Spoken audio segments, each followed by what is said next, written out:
Uno de los legados significativos de la presidencia de Barack Obama es la reapertura de la relación Estados Unidos-Cuba, que ha traído en varios aspectos un intercambio sin precedentes.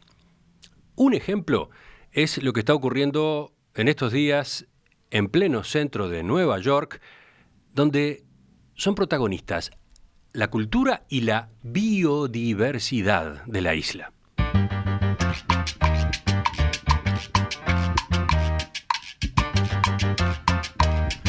Poco después del triunfo de Donald Trump y unas horas antes de la muerte de Fidel Castro, vio la luz el fruto de varios meses de trabajo conjunto entre científicos de las dos naciones. ¿De qué estoy hablando? De la muestra Cuba, entre signos de admiración.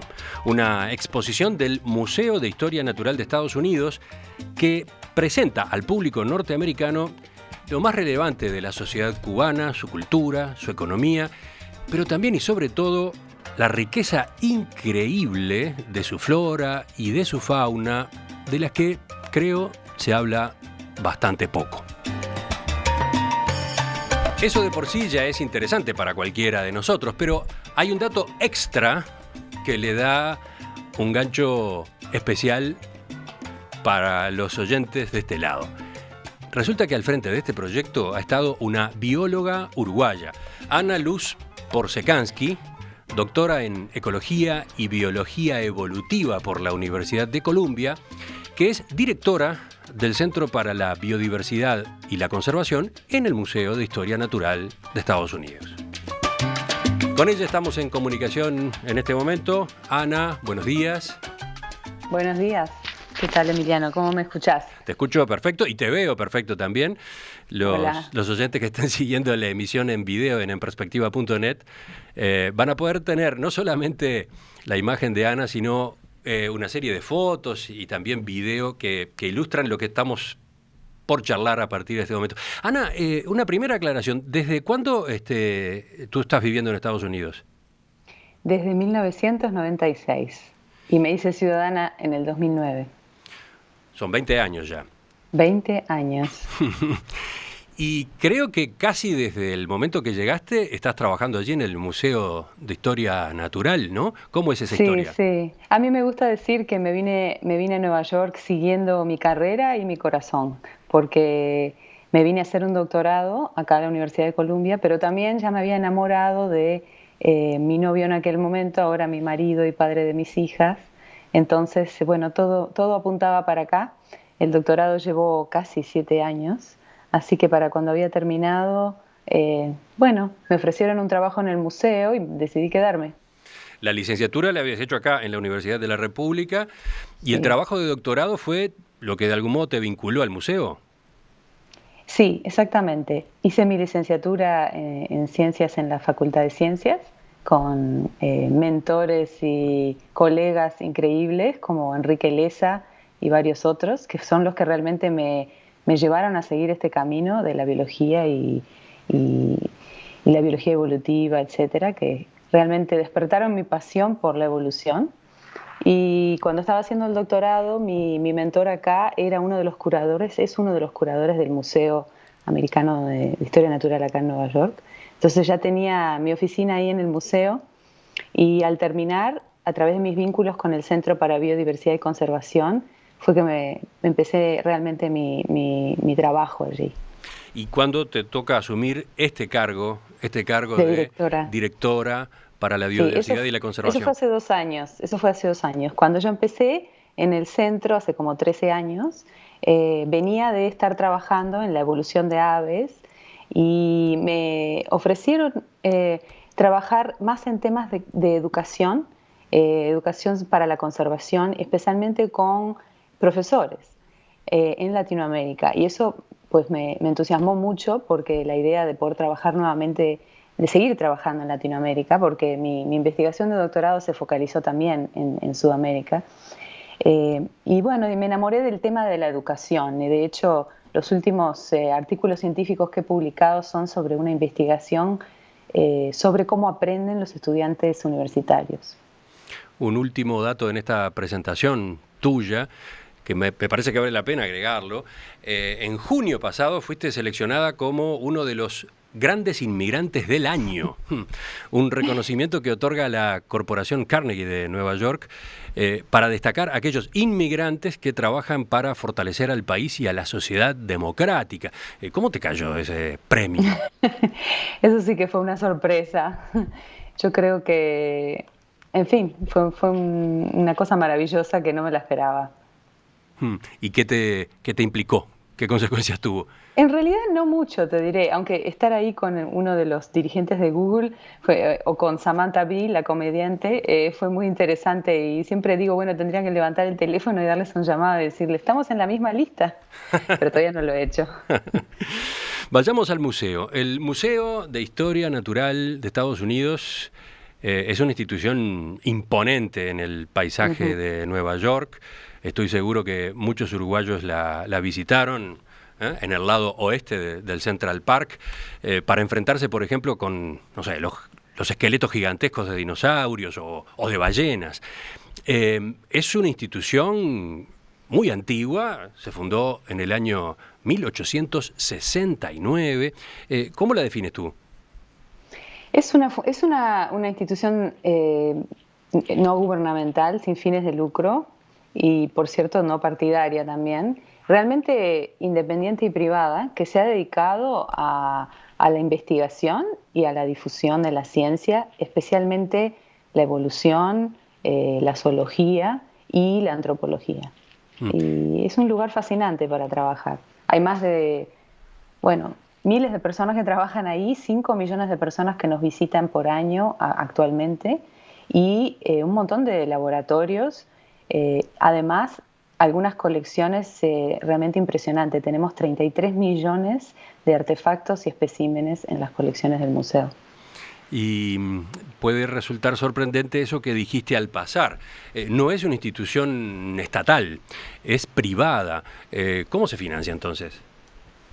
Y se financia como muchas instituciones privadas de Estados Unidos, con una mezcla de ingresos de las visitas, un endowment, que ahora no me sale la traducción, pero un fondo que se estableció y que sigue creciendo, las donaciones filantrópicas y también a través de becas competitivas que otorga el gobierno federal a través de la Fundación Nacional para la Ciencia, que sería como el CONICET, ese tipo de cosas así. Hablemos de la muestra. Lleguemos ahora sí al foco de nuestra conversación de esta mañana.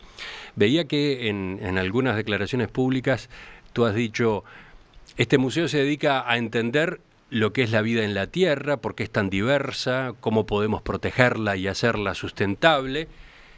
Y Cuba es una pieza central si uno quiere comprender la evolución de la vida en el Caribe. Justamente, partamos de allí.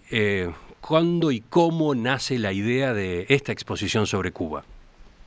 Bueno, el museo viene trabajando con científicos cubanos desde hace más de 100 años, que eso sí es algo que quizás no está tan claro, pero esperamos que con la exposición y con algunas otras publicaciones que vamos a sacar este año que quede más claro, ¿no? O sea, el museo viene colaborando con diferentes científicos cubanos regularmente y de hecho yo diría en promedio ha hecho como cada 3 años una expedición o trabajo de campo en Cuba con cubanos.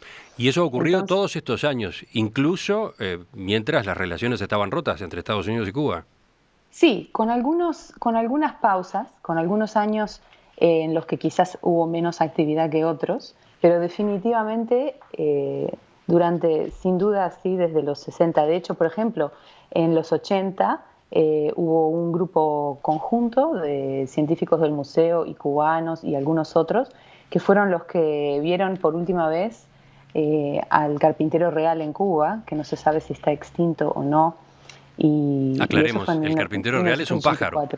Un pájaro, sí. Uno de los carpinteros más grandes que existen, que está extinto en los Estados Unidos y que por última vez fue visto en Cuba. ¿Entonces?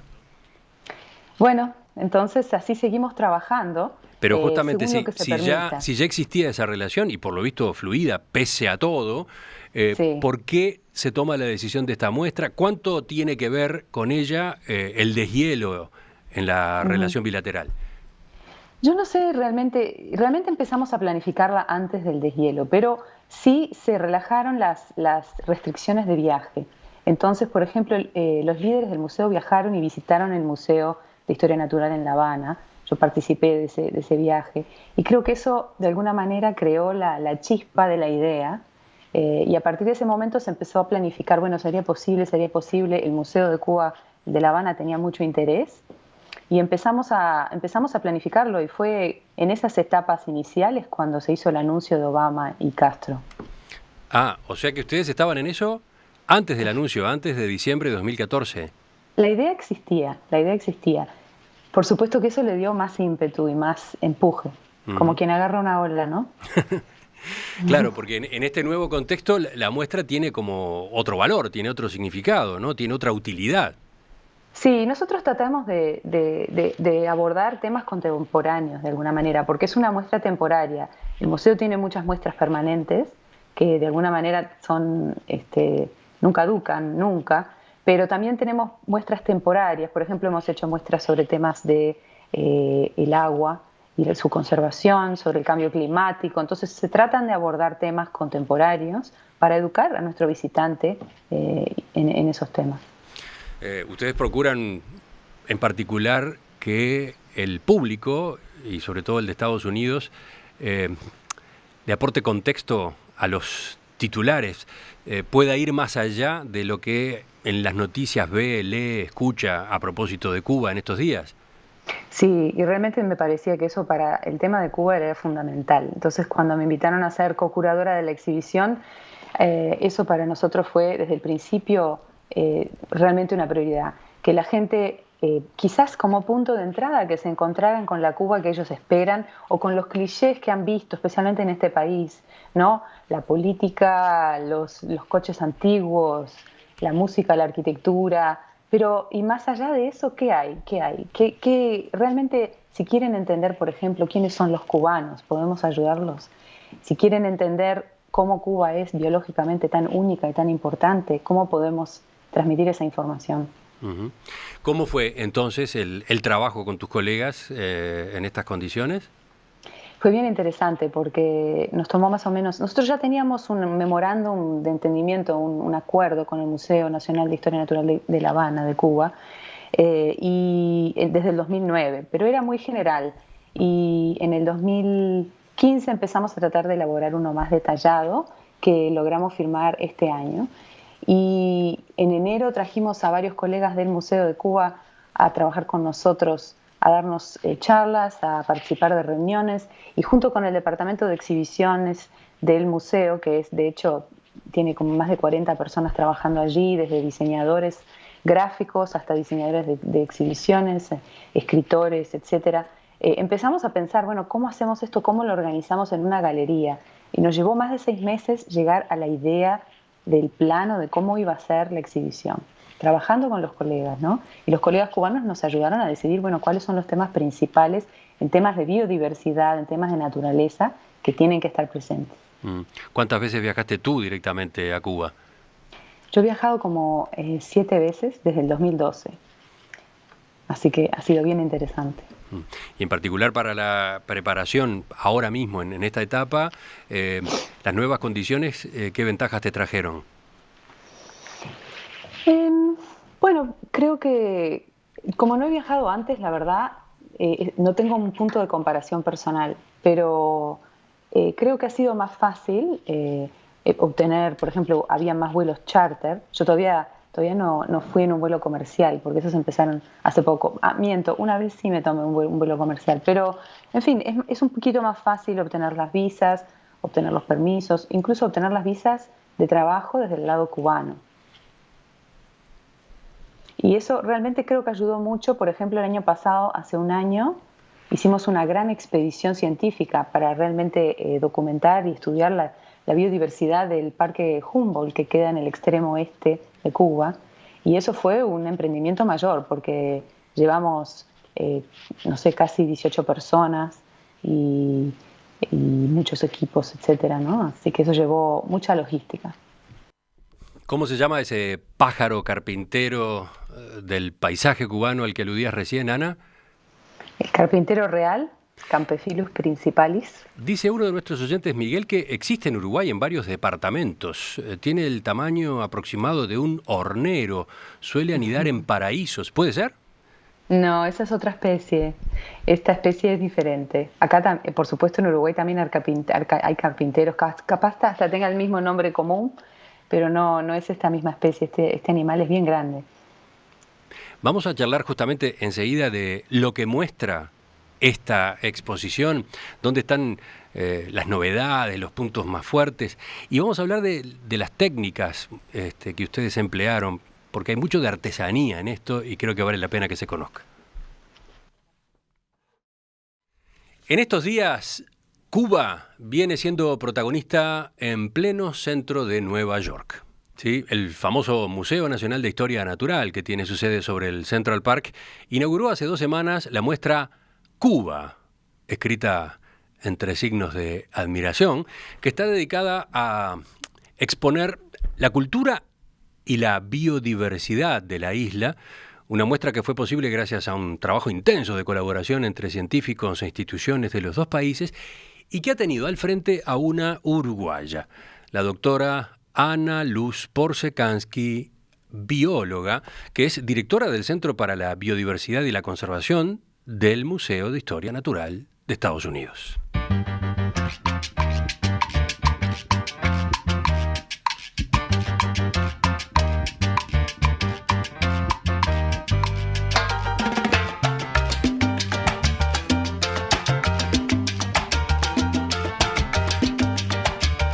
Ana, hablemos de la muestra en sí.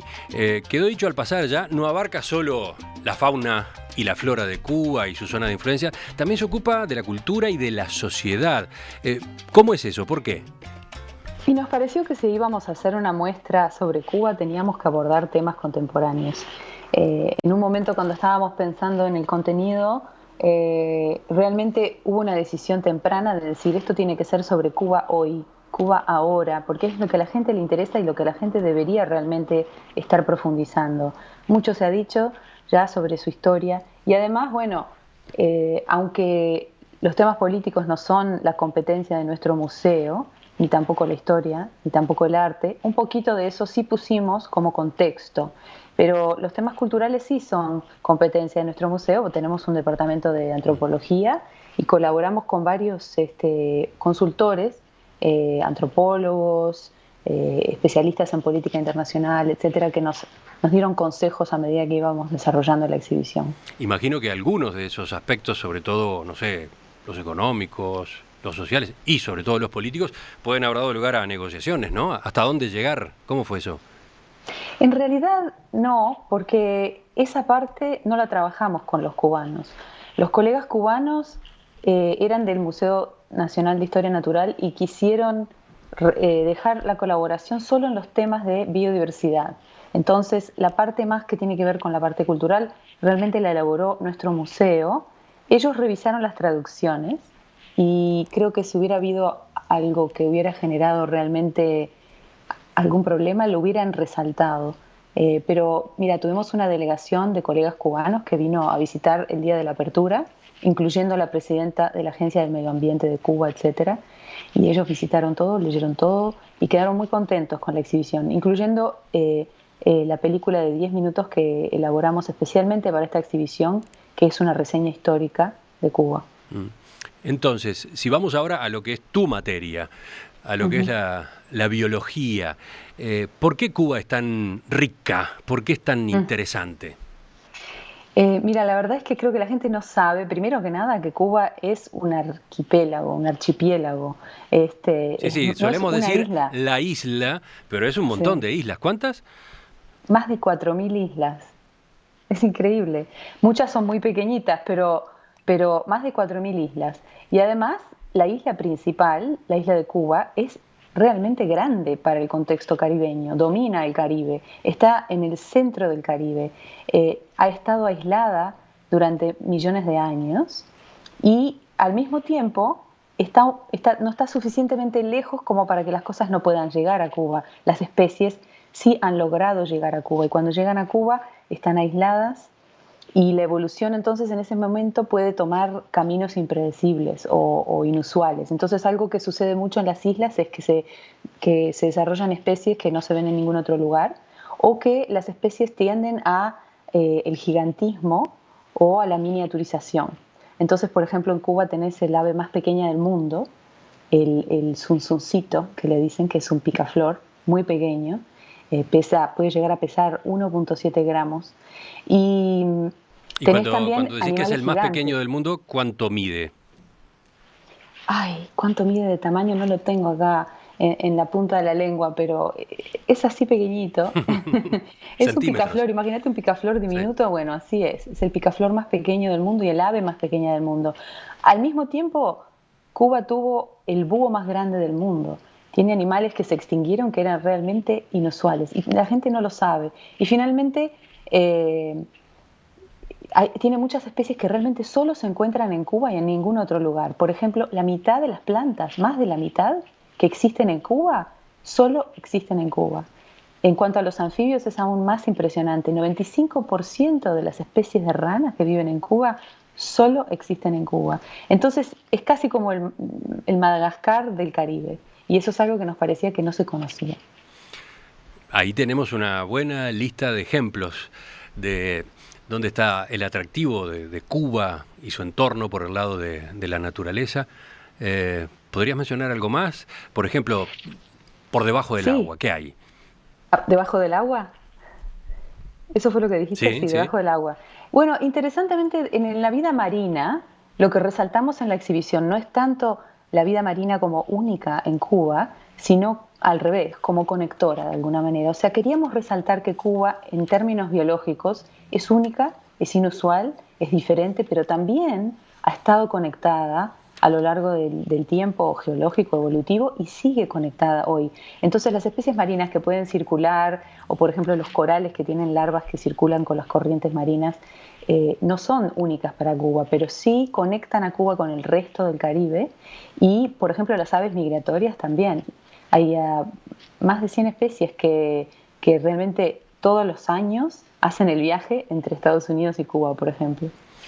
En septiembre, cuando yo estuve en Nueva York, tuve el privilegio de acceder a una especie de preestreno de esta muestra.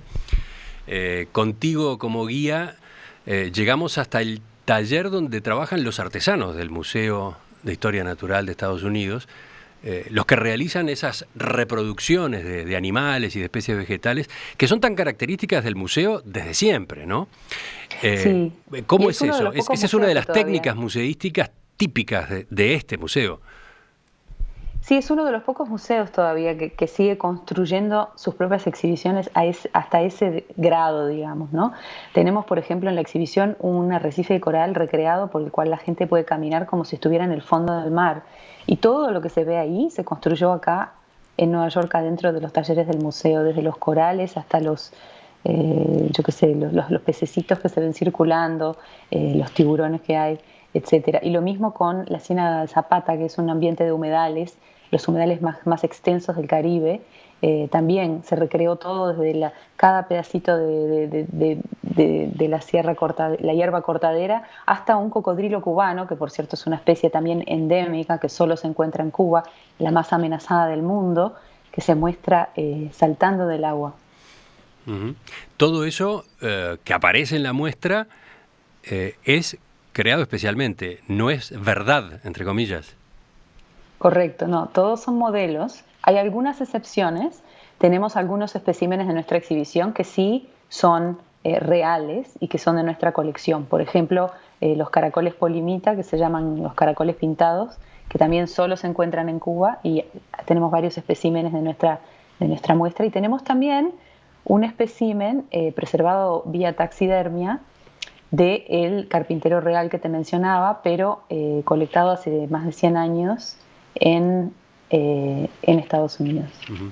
¿Cuánta gente trabaja en ese taller? ¿De qué profesión son? ¿Cómo los llamamos? ¿Qué son? ¿Artistas? Museólogos o artistas, realmente. Y además diseñadores. Es realmente, fue una de las cosas que más me gustó porque, bueno, tengo artistas en mi familia, como mi abuela, Linda Cohen, que es una pintora muy reconocida, y fue como una ocasión para mí de poder mezclar el arte con la ciencia que fue súper interesante. ¿Qué espacio ocupa la muestra? Buena pregunta. Es que creo que no lo tengo en metros cuadrados. Acá, esto de vivir acá tantos años, creo que es como 800 square feet, o quizás un poco más. Pero es realmente enorme, es como si 800, fuera... 800 pies Puede ser, cuadrados, sabes sí. que capaz lo tengo mal, ¿eh? Bueno, No lo tengo. Pero es como varios apartamentos si lo pusieras uno al lado del otro ¿y cómo se realmente. recorre? Los oyentes están viendo algunas imágenes en nuestro Sí, pues espacio en internet, sí, pero uno entra y lo primero que se encuentra son fotos de cubanos y las palabras de los cubanos. Eso fue algo que para mí era muy importante y era que empezáramos a hablar de Cuba y describiéramos Cuba en las voces de los cubanos ellos mismos, ¿no? No nos vamos a poner nosotros a decir Cuba es esto, Cuba es lo otro, aunque por supuesto un poquito de eso siempre hay, pero trabajamos con una periodista, una documentalista que se llama Laurence Mathieu, que es canadiense y que viajó a Cuba especialmente para eso y filmó y fotografió a cubanos preguntándoles ¿qué es Cuba para ti? ¿Qué significa ser cubano para ti? Y entonces eso es el comienzo de la exhibición y también es una forma de mostrar que hay diferentes visiones y puntos de vista sobre Cuba, inclusive en Cuba, y que queremos que la gente entienda que Cuba no es un monolito, que Cuba tiene muchas dimensiones y que cada uno tiene que entrar y aprender y formar su propia conclusión sobre Cuba. Y también tenemos ahí algunos cubanos que sí se han ido de Cuba y que viven, por ejemplo, en Nueva York, que también los entrevistamos. Y la exhibición, por cierto, cierra con el mismo concepto, a los cubanos mismos hablando del futuro.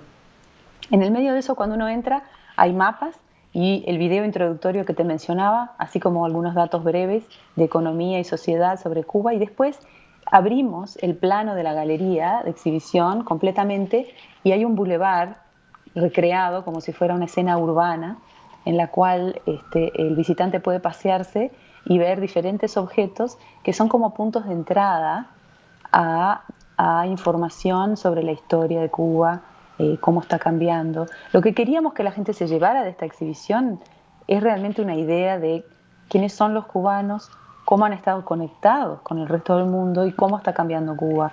Y a partir de ese bulevar se pueden entrar a diferentes, como si fueran recintos, donde se puede explorar en más detalle tanto la naturaleza como la cultura de Cuba, que por supuesto además están conectadas.